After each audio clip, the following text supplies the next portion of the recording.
What's up, gang? I am Richie, and this is the Flip Side with Richie Flip, my podcast where we talk about all things kind of related to someone like me, 50 or older, going through everything you could possibly think about going through in life.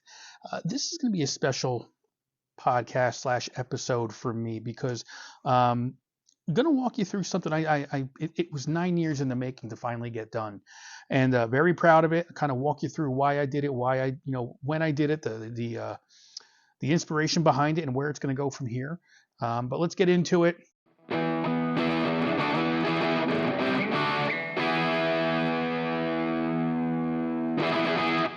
So, what is this podcast all about? Or this episode? It's about this meeting Uncle Jake. My first book, my only book so far, but hoping there's going to be more coming down the road. This was it started off as a bucket list item.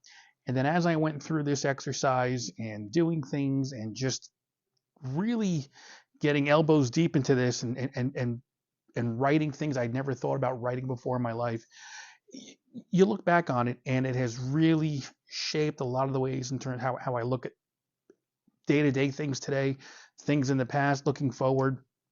So I'm kind of going to be all over the place, I think, on this one, not by design, but because there's just so many things as I think about them, because like I said, it's been 9 years from when this started, to just kind of explain, how, when, why, all that good stuff.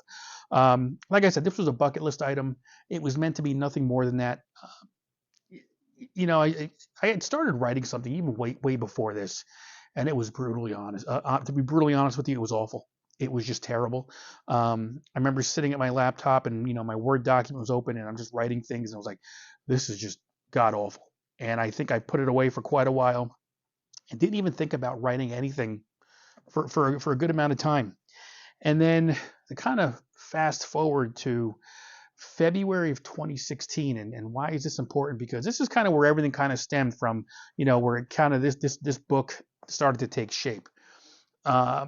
I don't remember the exact dates, but February of 2016, and I don't think it went into March of 2016, but there was a 3 or 4 week span, maybe 3.5 weeks, where I had to go to 3 different wakes for different family members.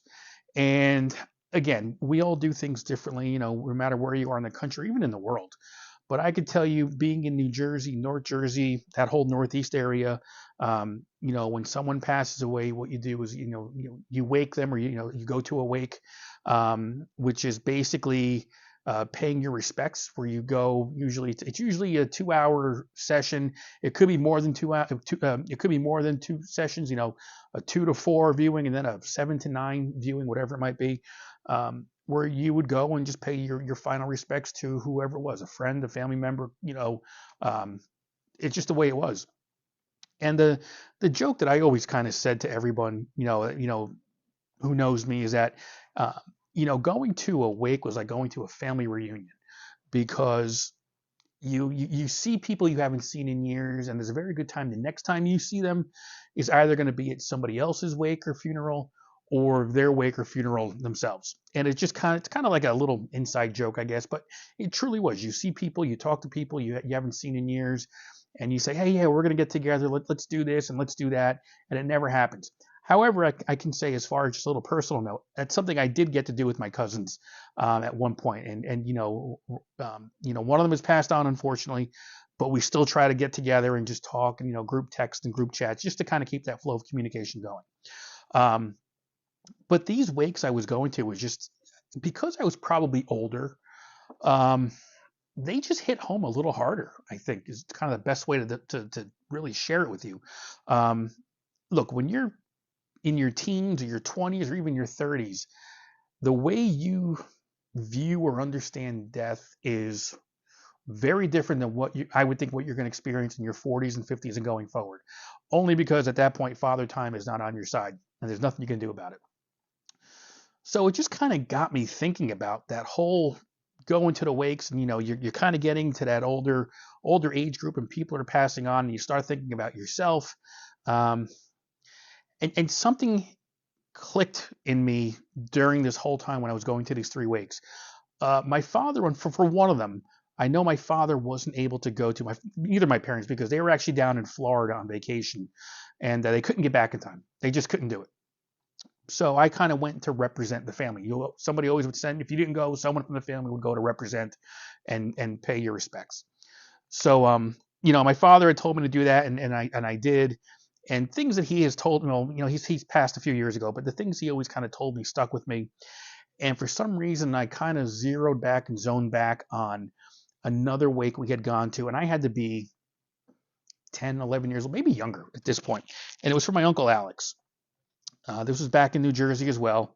And again, I wish I kind of remember the year on this, but I really can't. But anyway, we went to the wake, and I think it was an afternoon wake for some reason. I seem to remember this. And if you've never been to a wake before, it's in a funeral home. You get in there and there's a casket, where the deceased is kind of, they're there, and it's an open casket usually. And you go up and you pay your respects. And what does that mean? Well, in that particular case, paying your respects means there's usually a place for you to kneel. And it usually will fit about two people side by side. So you can go there and say a prayer, and you go on and you say your condolences to the family that's there. I remember my father being up there with me, and he said something, and it's never left my head. And I think that was part of the genesis for this book, was that he goes, "Hey, look at him. He went with a smile on his face." What? And I took a look at my uncle. I was like, "Whoa, he's got a little bit of a grin on his face." That means absolutely nothing to most people, and I forgot about it for years and years and years, decades basically. But as I got older and I started going to these different, viewings and all that, that triggered something in my mind, when he said that. And I started to wonder, what if? What if the people that, leave us know ahead of time what's going on? They know something's going to happen. Someone has kind of given them the heads up.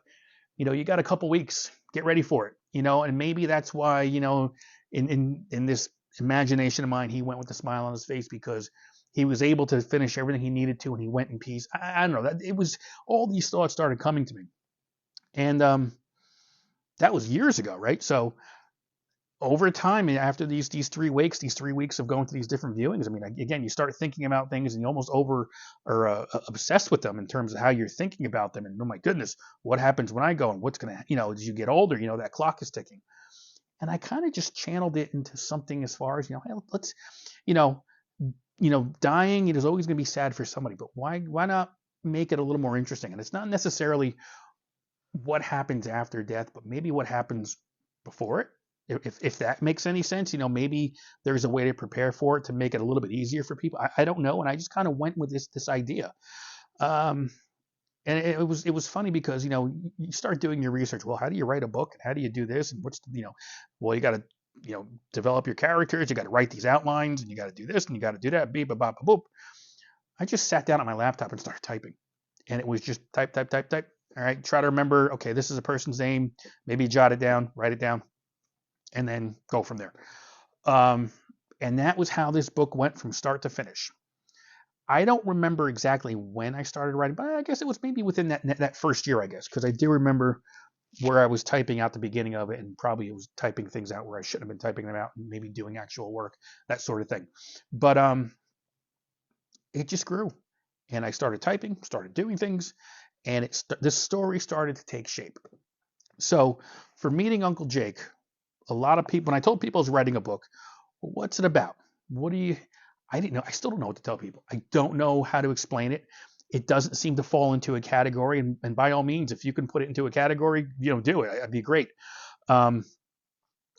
It could be self-help. It could be spiritual. It could be, fiction. It could be almost anything. It really kind of, because it hits a lot of different things. So unfortunately, and that's, shameless plug here, maybe not so shameless.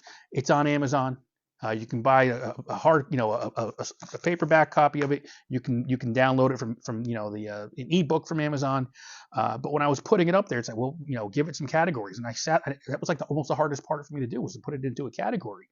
So I did different things. So it was, spiritual, self-help, motivational, all the things I could think of, because at some point it does touch upon all that. So it was just kind of strange to have to actually start giving it this life, I guess.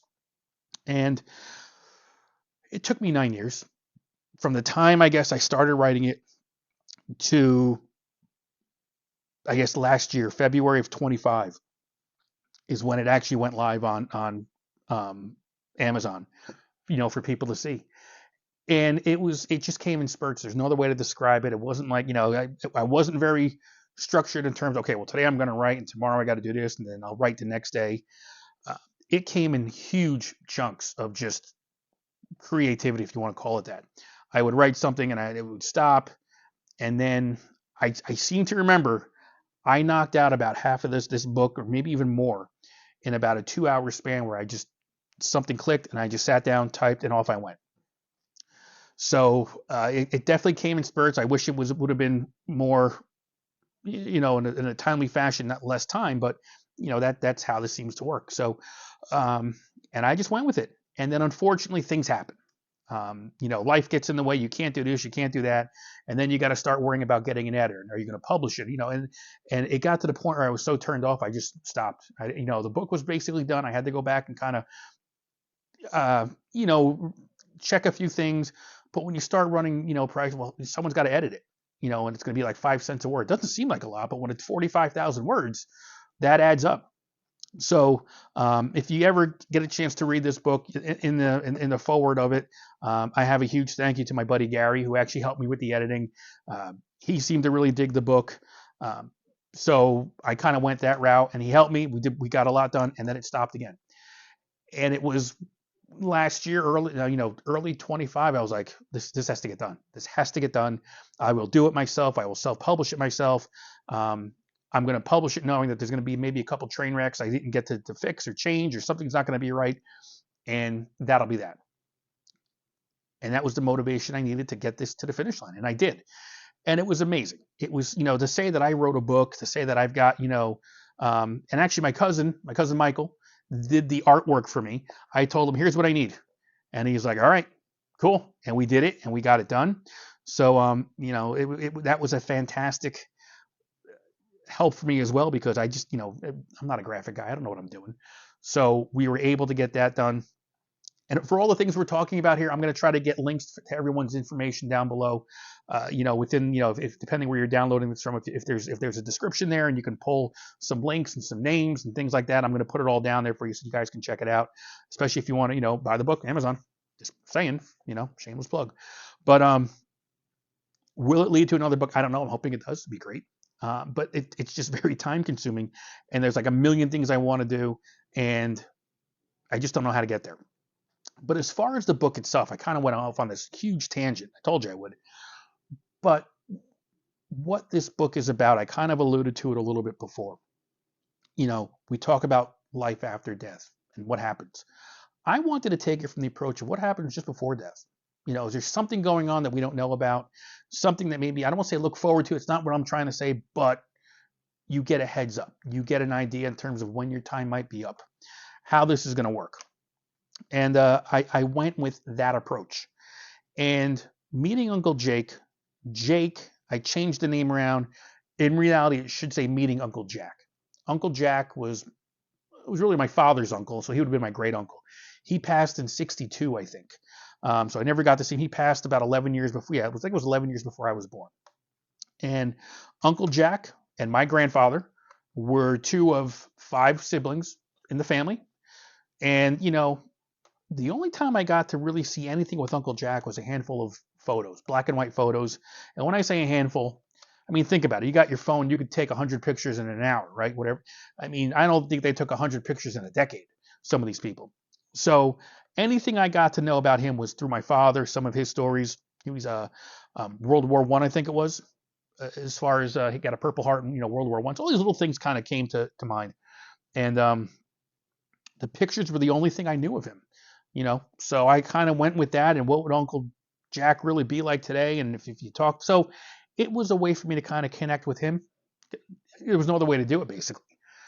So he was the main character, and then the rest of the characters are kind of based around my life at the time, other people I knew at the time, locations that I was familiar with. I mean, that's really with one thing people kept saying, when you did your research, write about things you know. And that's what I did, and I kind of that it flew from there instead of trying to come up with an entire story you knew nothing about.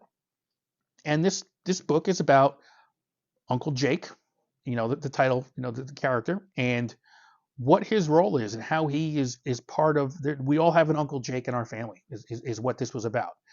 Uncle Jake was the one who was the messenger. He would come and talk to people. He would let you know what's going on.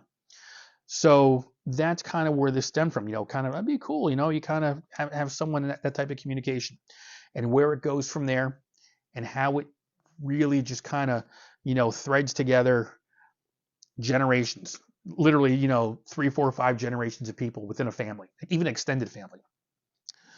And I went with it, and people seemed to like it, especially in the family. People were reading it ahead of time. Like I said, my father had passed. It's going to be 5 years coming up this fall, and he got to read it, and he thought it was great. This is kind of before he got sick and all that, but he got to read it. He liked it. But that just kind of gives you an idea. He passed in 2021. He read it sometime before that, and yet I didn't really publish it until February of 25. So it kind of shows you how long it was sitting on the shelf before I really did anything with it. Shame on me, but I'm glad I got it to the finish line. And then just where the story evolves from there. And it was kind of a feel-good story for me, because I got to express a lot of different things. I got to incorporate a lot of the family into something right here. Even if it was just a couple lines, a couple characters, there were still family members I was thinking of throughout this whole process. And I think that's when it kind of took off from there. Has it sold 1 million copies? Absolutely not. But it sold a few. And I think the fact that I've sold a few here and there, I've given some away, it feels great, because I was able to do something that, I'm not bragging, but most people don't get to do that or want to do that. And so to say that I've got a book of my own, that's cool. Love it. And I hope to do more, but it's a matter of finding time. And it's funny, I'll have plenty of time when I'm retired, but I can't do it now. But you want to do it now, so it's just a lot of conflicting thoughts there, and scenarios that you have to just kind of go through.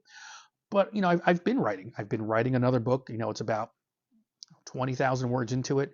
The problem is it's starting to sound more and more like the movie Eddie and the Cruisers, if you know what that's all about. So I have to stop, pivot, and get it away from that. I love the story, what I'm doing, but it's taking on that theme, because it's Jersey related, it's music related, it's things like that, and I got to get away from that. So we're gonna, I've been taking some time, and we'll get to that. But like I said, meeting Uncle Jake was something that I really, really wanted to do for a long time, and I did it. It is what it is. So you've got that there. I'll have some down in the description below, an email address. You can always reach out to me with questions about it. But that's kind of where this all started from, and why, again, I have another episode talking about family, and family is important. And this, I think, it kind of stemmed from there, and it was a way for me to kind of bring my family together and get people laughing about certain things. And I put certain quotes in there that only family members got, so that was cool that they picked up on certain things. I wouldn't change a thing about it, because it is what it is, right? I'm proud of it. Again, and truly, if you want to, get a copy of it, it's on Amazon. You can find it there. At least it should be there. You've got that. And I've always, got copies around, and I sign copies for people, which is pretty wild. People want my signature on a book. Who'd have thought? But I do it, and it's cool. So I don't know. I just wanted to kind of talk to you about the book, let you know I've got one. And I'm sure I'm leaving out a whole lot of information in terms of why and when and how it all came about. But that was really how it started. That's why people say, "What's it about?" and "How'd you get the inspiration?" The inspiration, number one, was Uncle Jack, from the family, who I changed to Uncle Jake. I just seemed to work well. Maybe I should have kept it. And I went with it from there. I talk about my hometown. I talk about the town I was living in at the time. So if you know me and you can pick up on certain things, you can kind of see where the similarities are, because that's what I knew. That's all I knew. Was it the right thing to do? Yeah, I guess so, because why would I not want to talk about things that, have happened? Situations in life have certainly changed a whole lot since I started writing this book.